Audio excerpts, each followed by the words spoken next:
ఇక్కడ అనేవాళ్ళు అనే ఉంటారండి. మన పని మనం చేసుకోపోవాలండి. తిట్టే వాళ్ళ గురించి మనం పట్టించుకోవద్దండి. మన పని మనం చేసుకోవడం ఉత్తమం అండి. రాజకీయంగా మెరుగుపడ్డారా పవన్ కళ్యాణ్ గారు?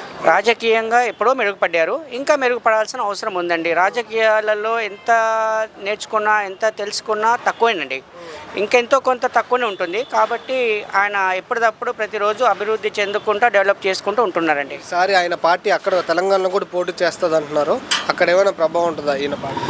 ప్రభావం ఉంటుందనే ఉద్దేశం కొద్దీ మొన్న హైదరాబాద్లో కూడా ఆయనకు పర్మిషన్ ఇవ్వలేదండి. సభలు కానీ సమావేశాలు కానీ పెడదామంటే అక్కడ ప్రభుత్వాలే కానివ్వండి, ఇంకెవరైనా కానివ్వండి, రాజకీయంగా ఆయన ఉంటే మనకు కొంచెం ఇబ్బంది, అంటే ఓట్లు చీలుతాయన్న ఉద్దేశం కొద్దీ ఆ ఉద్దేశము ఉండొచ్చండి. కాకపోతే ఎక్కడైనా ప్రజాస్వామ్యంలో ఎక్కడైనా పెట్టచ్చండి.